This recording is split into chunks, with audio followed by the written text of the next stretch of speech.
Ridiculous Crime is a production of iHeartRadio. Zaron, you know what's ridiculous? Yes. Did you know only 19 authors sold more new books last year than Matthew McConaughey? He was 20 for the year. Ridiculous. Just ridiculous. Matthew McConaughey? Yeah, he was he sold more books, more new books last year than all but 19 professional writers and authors. That's completely ridiculous. Yeah, just go figure. Well, you know what else is ridiculous? No, lay it on me. Getting so blotted that you need to be forcibly removed from your trashed hotel room by armed soldiers. Wait, what? I love this. It sounds like some people I know.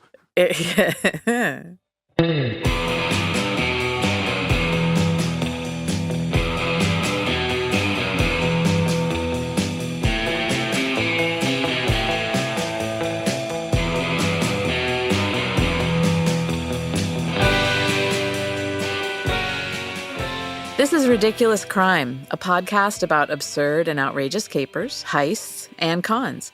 It's always 99% murder-free and 100% ridiculous. Zaron, what's your favorite Billy Idol song? Billy Idol, the bleach blonde rocker? Let's see. White Wedding, because I'm an older brother, and I just love the opening of that. It's got a crazy hook. And there's, Nice Day to Start Again. I always like that. Rebel Yell's a good one. Cradle of Love, although that video, oh man. That is a problem. It is not aged well. It is not aged well. So I'll say not Cradle of Love, and I will say White Wedding. Okay. What's your favorite Billy Idol song? I really like Ready, Steady, Go from when he was in Generation X. Okay. Kind of deep cuts. I got Well, I'm over here with the MTV hits, and you're like, B-sides of the Japanese bootleg. It's a good song. So we're talking Billy Idol, right? Mm-hmm. I want you to close your eyes. Eyes are closed. And imagine Bangkok in the fall of 1989. So moist. So moist, so sultry. So imagine you're staying at the Royal Orchid Sheraton. Can you picture yourself doing that? Let's just say for the sake of the story, yes. Yes. It's lush. It's gorgeous. You're on the top floor of the hotel. Your room overlooks this river. See, but you hear a commotion down the hall. Now, you've been hearing a lot of stuff down the hall in the last week of your stay. Yelling, smashing of glass, wood, lots of shady ladies coming and going. And by shady ladies, are we talking about professionals? Professionals. You've called down to the front desk a couple times to complain. Of course, sounds like me. By gum, I am paying a lot of money for this room, and there's something going on. There's some tomfoolery and horseplay going on down the hall. I did not pay to listen to shenanigans. No shenanigans. They've apologized. Perhaps they sent up a fruit basket. Oh, that would have been nice of them. Yeah, it's refreshing. But the ruckus just persists. But today, when you hear it, sounds a little bit different. So you open the door to your room, you peek down the hall, and you see this group of Thai soldiers. They have rifles, bayonets on display, and they're entering that nuisance room down the hall. Get them! Get them. So you're thinking, ooh, now it's 1989. You can't post this on Nextdoor, but it's good action. You can't post it on Citizen. The Thai soldiers, they enter the room, but they have a nurse and some paramedics with them. So you're thinking, okay, this is getting intense. And they all walk in, and there's a brief shuffle, and then the group comes out. And they're wheeling the gurney, and there's a passenger strapped to this gurney, totally out cold, tongue lolling out of the side of his mouth. You can see the top of his head. It's a brushy mess of bleach blonde spikes. Uh-oh. Who do we have here?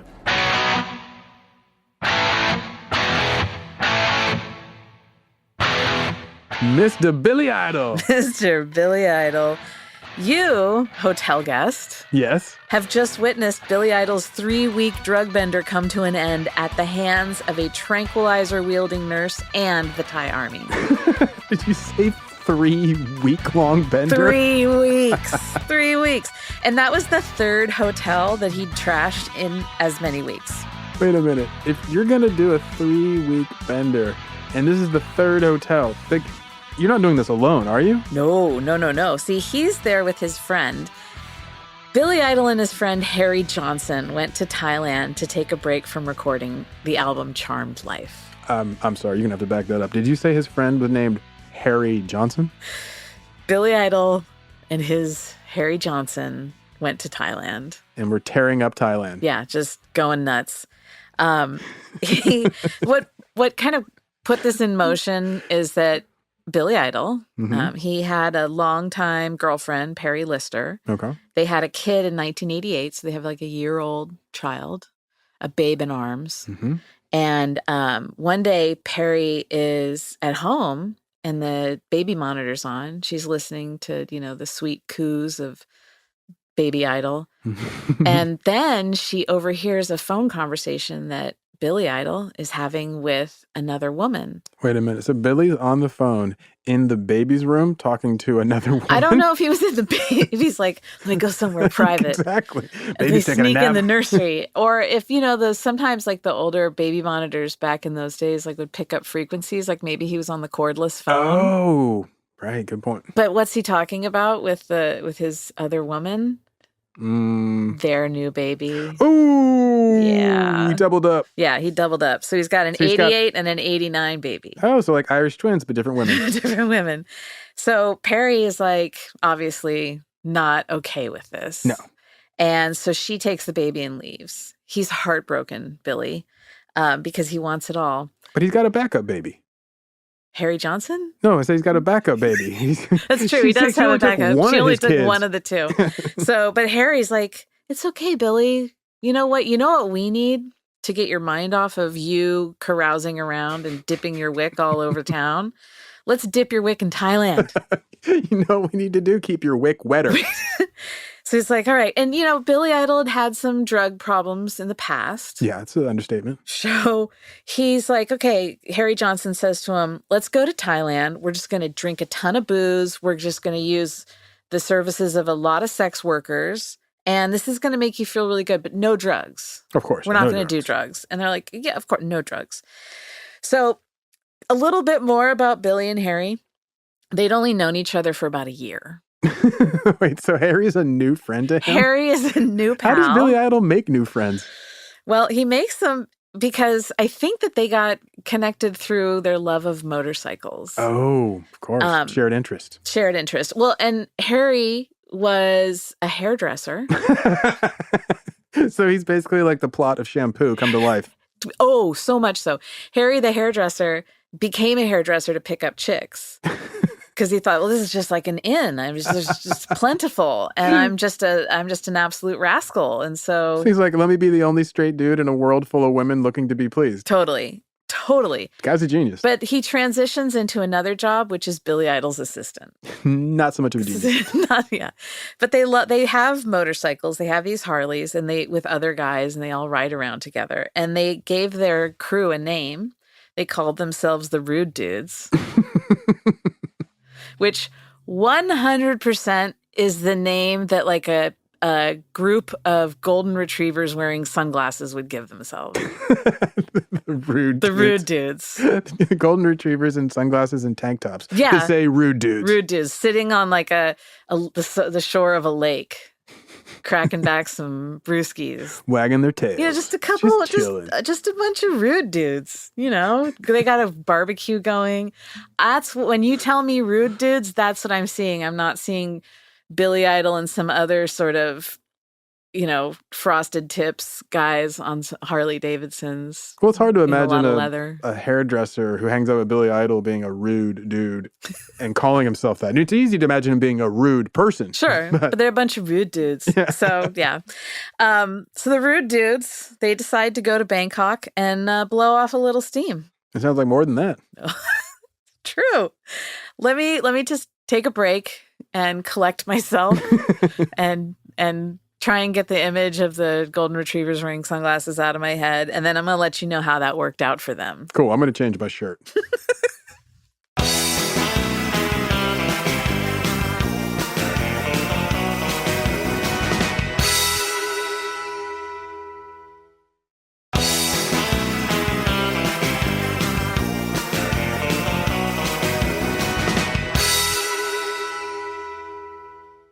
Okay. So Rude Dude 1 and Rude Dude 2, Billy Idol and Harry Johnson. I was going to ask which one's which, but go on. I think Billy Idol's Rude Dude 1. Yeah, let's be honest. And Harry Johnson is Rude Dude 2. Number 2. RD2. RD2. They go to Thailand. They want to visit brothels, drink tropical libations, but no drugs. No drugs. No, sir. They check into the presidential suite at the Oriental Hotel. And for the first week, they totally stuck to the plan. They're just drinking themselves silly. They're then dragging their rum-soaked bones down to a brothel and just parades of women. And they were apparently wearing numbers, and that's how they would, I'll take number 14. Oh, the women, not Billy Idol and Harry Johnson. By the end of the night, they may have been wearing I was thinking numbers. maybe they're wearing like a 1 and a 2, like Rude Dude 1, Rude Dude 1 and Rude Dude 2. Oh, okay. Let's say they did that. That's a new part of the story. Yeah, and maybe the sex workers were picking them. I'll take number 2. Yeah, I'll take number please 1. Please don't send me to number 2. So then one of the other places that they went was Bangkok's hottest disco. What do you think Bangkok's hottest disco is called? Mancy Pants. Oh, no. It's called Bubbles. Bubbles? Like the chimpanzee? I was going to say, I like to imagine that they named it after Michael Jackson's chimpanzee. The hottest nightclub in Bangkok is named after Michael Jackson's It's got chimpanzee. everything. It's got Rude Dude 1. So Bubbles. They go to Bubbles. They're just having a great time. But, it's like alcohol's a depressant, and they're getting wiped out with all their extracurriculars. And so they need like a pick-me-up. Mm-hmm. So they go to this cab driver and they're like, "Sir, could you get us some cocaine?" But that breaks their rule of no drugs. But you know what? Rude dudes don't really live by the rules. No, they don't. I was just thinking they were going to maybe get some of that Thai speed whiskey. They're like, nope, straight to the coke. Just, "Sir, cocaine, please." And the taxi driver says, "Oh, yes, I'm off." And so he leaves, comes back like an hour later, and he gives them this like 8-inch vial of white powder. Did you say 8-inch? He gives 8 inches of white powder to them. He gives it to Harry Johnson. Giving Harry Johnson 8 inches. Yes, exactly. Oh, why did I know you'd do that? I'm sorry. It was Harry right tastes there. it. Here's another detail, an invented detail that I like to imagine. Let's say that Harry has like a super long Coke nail. Ooh, nice. And so he dips it in and he tastes it and he's like, "Uh-oh, Billy, this is not the cocaine. What is this? This is really strong China white heroin." Oh, and glad he didn't try it with his nose. So they didn't say, "Oh, excuse me, driver, we need to make a return, an exchange. There's been some mistake." These were not the drugs I ordered. No, what they do is they wander around through all these marketplaces looking for tinfoil. Excuse me. Do you have some tinfoil? I'd like to chase the dragon. I need a little gear. There's a dragon here I'm trying to chase. They can't find any because I guess they went to the wrong markets, or perhaps they didn't know how to ask for it. I don't know. Whatever. They don't have any tinfoil. So they go back to the hotel room and then they are like MacGyvering out because they see a bunch of candy bars in the mini bar. And they take the foil wrappers and they're like, "Ha ha, now we can do super thin paper tinfoil." Which is generally kind of paper. I don't know, maybe like Thai candy bars are actually wrapped in tinfoil. Okay. Maybe, whatever. That's what they use. So that's how they were able to utilize their heroin. They could use it. They get high as kites. They're just like walking around like zombies. They don't go to the brothels now. They just have the sex workers sent up to them. They are the brothel. They are the brothel. But they're just like zonked, right? Now, this is a really nice hotel. You know who else was staying at the hotel at that time? The Queen of England? Yes. And she went up to the suite. No. She's like, "I'll take some China White. One drug, was please." Like, "Knock, knock. Do you have the cocaine?" And they're like, "No, we don't do it." No, Queen Mom. No, the Queen was not there. No, damn. It was Mel Gibson and his family. Mel Gibson. Coming out of nowhere, coming out of left field, Mel Gibson. You'll never see Mel Gibson coming. He was there most likely to film Air America, which is a movie about 2 dudes and a bunch of heroin. Ironically, it is. Ironically. So Mel's there. and with his family. Wait, now does he interact with Billy? Oh, yeah. Oh, nice. So Billy Idol at one point must have made it to the elevators, but he gets in and he passes out. And the doors in the lobby open up, and he's half in, half out of the elevator, and the doors are opening and closing on him. Ding, ding. Just a pool of Billy Idol. The pool of limp Billy Idol. And Harry's like, come on, Billy. Now, I don't know. I don't think that Harry was British. So Billy Idol's like, oh, in a British accent. And then Harry says, Billy, wake up. William, it is time to rise. William. And he's just gone. I mean, he's alive, but he's just out. And so Mel Gibson and his family come up because they need to go to their room. Mm-hmm. And they look down, and Mel Gibson apparently was super polite and just said, oh, excuse me, and then took his family to another elevator. Do you think he even knew it was Billy Idol? Probably not. But this is for yet another imagined detail of mine. Can lay it on me. I like to pretend that Billy Idol opened one eye and Mel Gibson's looking down at him, and Billy Idol says, what do you think you're looking at, sugar? Why do you love that? Because that's what Mel Gibson said to that cop who pulled him over later, among other really horrible things. I think maybe that's where Mel Gibson learned it. He learned it from Billy Idol. Yeah. Lying in a pool of his own sick. Sure, exactly. And that phrase just stuck in his head. It's like, I'm going to use that. And then in his twisted mind, Like, next time I'm twisted on drugs and... Yeah, and anti-Semitism, I'm really going to let it rip. So let's pretend. So the boys, the rude dudes, they're running out of heroin. Oh, no. Yeah. And so when you run out of heroin, apparently your best bet is to go to a pharmacy and buy up all the tranquilizers. Oh, of course. I mean, I was going to say, well, Sure. They probably went to a pharmacy and bought up all the tranquilizers. Why didn't they go back to the cab driver? Anyway, this doesn't mellow him, though. Like, Billy doesn't get tranquilized. He hulks out on tranquilizers. They make him crazy. He gets super angry. So he starts trashing the room. Up until this point, he's just been lolling about and... Yeah, just being like heroin, like he had like pillow. Spirals for eyes and was just, now he's just like smash. So he goes nuts. This wasn't, now as a total aside, this was not the first time that Billy Idol had trashed a hotel room. Oh, I mean, well, yeah, it's Billy sure. Idol. But in 1982, he was staying at the Chateau Marmont in LA. He was doing the drugs, doing the drink. As one Billy does. At the Chateau Marmont. Yeah, good, okay. Great, epic, legendary place to do drugs. He's going by the playbook. Mm-hmm. And he's pretty much helping to build the mythos of the Chateau Marmont. Exactly. He's helping them hit their quota. Yeah. So he then, of course, he goes over the edge. Of course, that's where he lives. There lives. are no rules for rude dudes. No. So he's going nuts and he just starts destroying the hotel room. Why? Because he finds out that the liquor stores are closed. It's like after 2 a.m. and you can't buy alcohol until 6 a.m. Mm-hmm.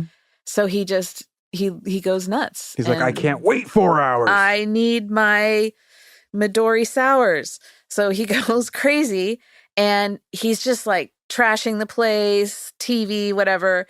He's stripped down naked and covered in his own blood. And the manager comes. And he somehow convinces the manager not to kick him out until like officially morning. And this is because he can't get a drink. Because he can't get a drink. So instead of the manager being like, you don't do this, and swatting him with a newspaper. Down, Billy, he's like, down. all right, I'll give you till 10 and then you got to check out. So Billy, he gets he kind of passes out for a little while. And then he wakes up, the sun streaming in, the front door of the bungalow that he's in is open, and he lights a joint, still totally naked. Now, this is 1982, so marijuana is not legal. Like, not by a in the long state sight. of California, no. So he's hitting this joint naked in the doorway of the bungalow. Just chilling with some jazz cabbage, as one does. Totally, that's sticky broccoli. And he sees the cops coming, and he doesn't panic because he's a rude dude. Yeah. But he's thinking like, well, here it goes. I'm going to get busted for grass. No, the cops just keep walking. They don't care. What? Wait, what? Because there was something more important going on than busting Billy Idol for... What could possibly be more important than busting Billy Idol? A dead John Belushi a couple bungalows over. Oh, wow. That happened. The night Belushi died, Billy Idol was too? destroying a bungalow, just a little... It's like Death got confused and went to the wrong door. That is like I the didn't know center of chaos. Death was like, oh man, I'm taking a break. Right? So I can't take them both at the same time. So I just, I guess he just snuffs out the joint and is like, oh, I got to blow town now, and gets out of there. So anyway, back to our story. Mm-hmm. Billy and Harry, Billy's trashed the hotel room. They decide, we got to get out of Bangkok. Oh, God. Split This town. is bad business. Let's go to the resort town of Pattaya. Why the Pattaya nut? And I don't know if I'm saying that correctly. Pattaya. Yes. Sure. Yes. All of it. Those are all great. There's no wrong way to be right in Pattaya. All right. So they decided they've been making so many good decisions. Oh, of course. I mean, just a string of them. Tons. Like so a they're pearl like, you know what would necklace be of good decisions. it would be a really good decision, rude dudes?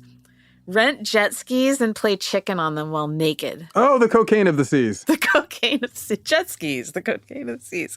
So they're playing chicken, and of course Billy crashes and sinks his jet ski. So this family that he had rented the jet ski from, he has to pay him off. Do you think Billy is, by the way, just preternaturally warm-blooded? Is that why he's always getting naked? What's the deal? He's like a toddler who just sheds his clothes. I need to be free. He probably runs hot. Yeah. And I think it's just he wants to be liberated. He needs that cooling air flow constantly rushing over him. Otherwise, one of his parts may fall off. Mm-hmm. And honestly, can you be a rude dude and be fully clothed? No, I don't think that's possible. Those golden retrievers aren't wearing clothes. Well, you said they were wearing tank tops. Well, that's just formal wear. But if a golden retriever's wearing just a tank top, he or she is basically Porky Pig in it. There's no pants involved. No pants involved. So that's still rude, dude. Yeah. So yeah, they're in this resort. It's beautiful. They've crashed a jet ski. They go back to the room, and what do you think they do back in their room? They play a sensible amount of gin rummy, and they talk about their personal lives and their relationships with the women in their lives. Yeah, that's exactly what happened. Yeah, The end. They helped each other heal. The end. Yeah. And they did drugs is what happened. Oh, I was so close. Yeah, you live in a fantasy world, dude. They do a bunch more drugs. Billy passes out, and he wakes up, and the room is dark, and there are some sex workers with him, and no Harry Johnson. It's always bad when you got sex workers and no Harry Johnson. Right? Because nothing's getting done. Recipe for disaster. That's a no-go. So he's just so mad. Harry, why did you do this to me? Why did you leave me? He wakes up angry with sex workers. He's got sex workers and no Harry Johnson, and this pisses him off. Yeah, that pissed him off. So he double hulks out. He just goes absolutely nuts. He picks up this giant table and throws it through a plate glass wall of windows. Jesus. Right? And then he smashes a TV, smashes up some really lovely teak furniture. Yeah, I love teak furniture. I know. The resort owner, not happy, not pleased. So the owner says, you got to get out of here. So they're like, fine, we're going to take this rude dude show back to Bangkok. We're taking our show on the road. Yeah, later, let's take a break, come back, and then I'm going to tell you what happens next to the rude dudes. I'm going to change my pants.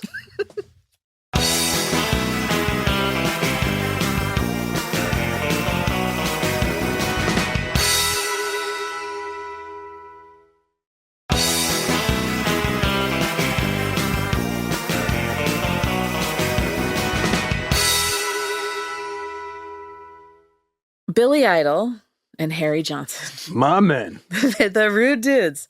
They've been sent themselves back to Bangkok. They've self-deported themselves from the Thai resort back to Bangkok, and they check into the Royal Orchid Sheraton. Remember we were talking about that? Yeah. I asked you if you could imagine staying there. Yeah. And I said no. Not really, but you're going to do your level best. So I'm still doing that. I'm still imagining that I'm there. In your sheets mind. are amazing. The thread count. This is 800 thread count. Is this Egyptian cotton? Yeah. Is that the smell of gardenia in the air? No, it's royal orchids. I got to take one of these robes back home with me. I don't think that they mind. You're paying that much for a room, you better be able to take put a it in robe. your suitcase. So, back at the Royal Orchid Sheraton, everyone in Billy Idol's life is trying to contact him and tell him, get back to Los Angeles now. Enough of this. So are they hearing like international reports? Is like the lawyers are going, this is getting costly? Like who's motivating I don't know. this? I don't know who's telling him about all the malarkey that's going down in Thailand. Maybe, Maybe they're just seeing the bank account go down and down. And well, down. yeah, the credit card charges. Because every time they trash a place, they got to pay him off and they have to pay for the jet skis. His manager is probably seeing like money transfers and that sort of thing. And he's probably dumb enough to call management and agents and be like, I need more heroin. Oi, send over cocaine. Right, governor. And so all these people are like, you got to get back here now. You got to stop this. Stop it. And Stop it, Billy. Stop it. Bad. And all these phone calls. And he thinks in his logic is like, all right, I'll go back to LA, but I'm going to need at least a week off of heroin if I'm going to white knuckle this 14-hour flight back to LA. He's been doing enough heroin to get addicted? Well, I think it just reawakened the underlying addiction. And that makes a lot of sense. And I mean, that's heartbreaking, right? That like he can't escape that. No, it's also a little ridiculous, if you ask me. So he's like, just give me a week, everybody. And they're thinking, oh boy. They book a flight, he and Harry. Back to LA? Yeah. Okay. Their rude dudes are coming home, going back to LA. And the flight is about 3 weeks from when they arrived. Okay, so they've been on a 3-week bender. They've been on a 3-week bender. It comes time for him to get on the plane. It's like, you can't roust Billy. He's changed his mind? The heroin is too good to leave? I think that I don't even know if I think he might have like been able to kind of kick it, but he's probably doing all those tranquilizers and he's just like hulking out by himself. He's hopped up on goofballs. He's hopped up on Billy Idol. Exactly. He's high on his supply. So what happens? You need to get Billy Idol to the airport. You need to get him out of your hotel. What do? You're the hotel manager. Get a big spatula. Yes. And you call the Thai army. Oh, like, good answer. Phone them up. Hello, army. Better answer. I need your help. So this takes us back to the very beginning when I had you doing that exercise in imagination. Come full circle. It's come full circle. So all the heroin we've made along the way. I know. So these guys show up in uniform with weapons and a nurse, probably in like a classic nurse's costume. Or nurse's uniform, I should say. Costume is when we wear them. Exactly. So the nurse comes in. Now, she had to have used serious tranquilizers if he was already on Oh, yeah, because it was making him hulk out. Right. So I'm sure she had just a giant syringe and just like plugged it right into his rump. Or... I like how you have your hands so far apart, like it's a cartoon syringe. It's a giant novelty syringe from Party Central. But I also, another imagined detail, a false detail that I've created in my head about this is that she has a holster and she pulls out a tranquilizer gun and just like knocks him with a couple darts instead of like she gives him like stuff that would take down big game. Rhinoceros tranquilizers. Yeah. Elephant tranquilizers. Yeah, and that's what.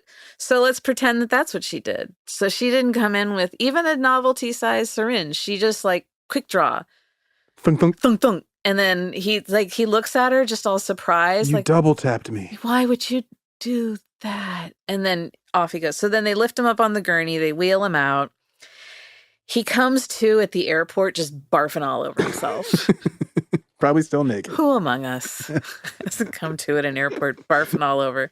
They get him on the plane and he makes it to Los Angeles safely. Can you imagine being in that first class? Or I'm assuming he's in first class. The smell alone. It's like, I paid how much for this? Do you think he showered in those 3 weeks? I mean, aside from the time he spent on the jet ski, that was like... I think he showered in the rain of Bangkok. I think he did. So he's on the plane, this long flight. He gets back to LA. He finishes the Charmed Life album, as we all know. Wow. Yeah. Goes into the studio, gets it done in a couple months. He finishes recording on February 5th, 1990. So, it was in the fall of 89. Why does that sound familiar, 1990 Billy Idol?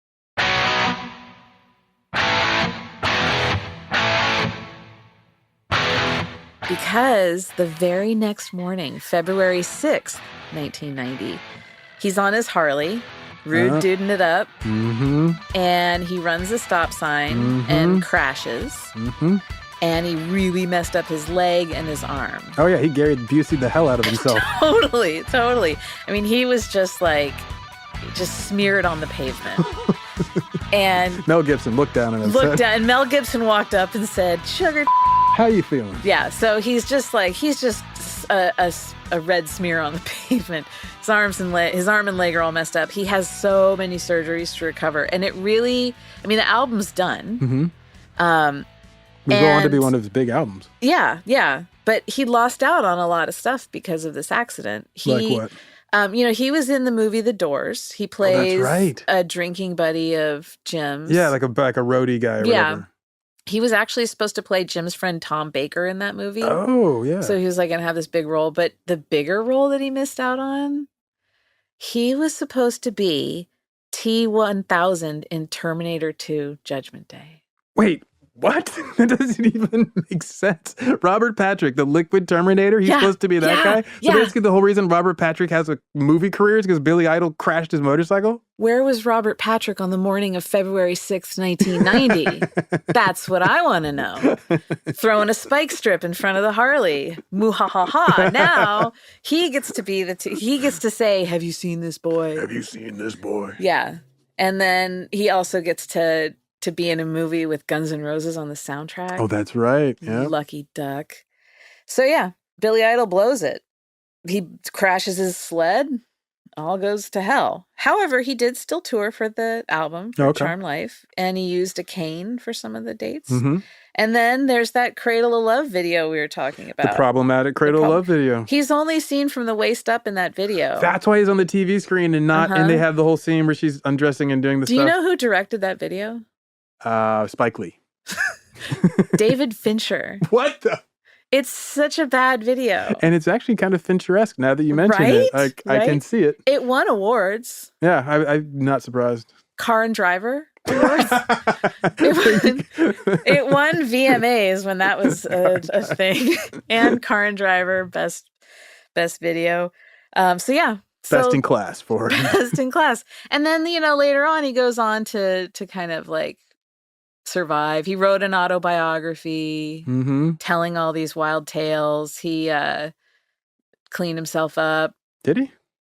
Sure. Let's just say that. Let's be optimistic. I think as of right now, I'm going to say if he isn't cleaned up, I'm going to wish it for him so hard that he is. I like that about you. Thank you. It's very generous. Thank you. Yeah, I just want everyone to be okay. And we all kind of have our craziness. We all have our demons. And sometimes they take you to a Thai adventure, otherwise not so exciting. So that's I think our ridiculous takeaway here is that rock star behavior is generally ridiculous, and we kind of expect it to be ridiculous. But sometimes we pay for it to be ridiculous. We get peak ridiculous, like from Billy Idol. Yeah. You and I know a lot of musicians. Oh yeah, totally. And most of my friends are musicians. Same. But what's your craziest debauched musician story? Oh, like Billy Idol level crazy debauched? Yeah. Well, no, I can't tell that one. No, he'll be embarrassed by that. Oh, no. Okay, I got one I can tell that will not compromise anyone's career. Okay. When I was a boy in Atlanta, I was at the Lenox shopping mall, right? And Lenox shopping mall is on the Buckhead side of Atlanta. It's like a nice shopping mall. So like when celebrities come to town, they go to the Buckhead shopping mall, right? So I'm there, I'm with my dad. And you're like, wait a minute, how is this the debauched musician story? You're a kid with your dad in a shopping mall. Stay tuned. So we're walking through the mall and we see this entourage, just people. And I don't, like, I'm 6, 7 years old. I don't really know. I just know that my dad and how other people, all of the adults are acting. This must be somebody cool. And I kind of go, my dad takes me by the side and he goes, go over there and ask him for an autograph. And I was like, he doesn't tell me who it is. I guess he assumes I know who it is. So that must be important because I can't really see your dad doing that. Exactly. Like, He's not breaking his cool like that. Never one to be like, oh, like I'm gonna go give attention to this celebrity. That's not his game, right? Yeah. So, but he tells me, go over and ask him for an autograph. So I was like, okay, Pop. And so I walk over to this entourage, and they're coming at us. So I walk over and right in front of them, and I stop the entourage.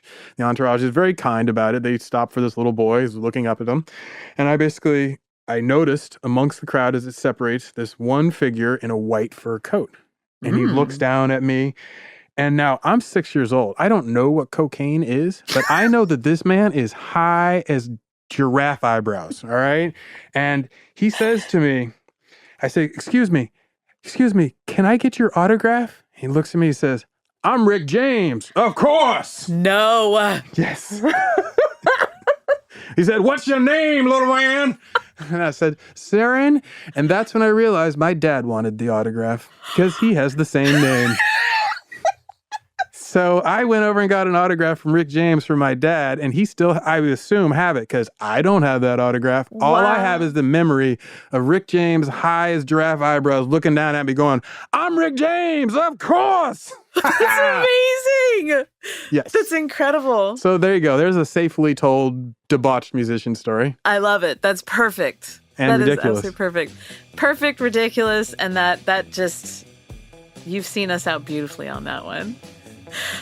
Thank you so much for that story that's going to stick in my head for the rest of time. Anyone listening, you can find us online at Ridiculous Crime, both on Twitter and Instagram. If you got a ridiculous crime that you want to hear about, a tip on one, or if you want to confess, or if you have a really bonkers, debauched rock star story that can top Rick James, which it can't, so good luck, you can email us at ridiculouscrime@gmail.com. I'm Zaron Burnett. I'm Elizabeth Dutton. Thank you for listening. Bye.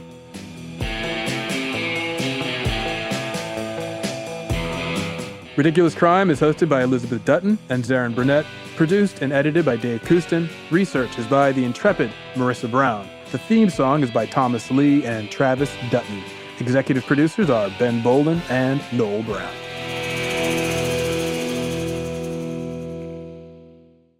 Ridiculous Crime is a production of iHeartRadio. For more podcasts from iHeartRadio, visit the iHeartRadio app, Apple Podcasts, or wherever you listen to your favorite shows.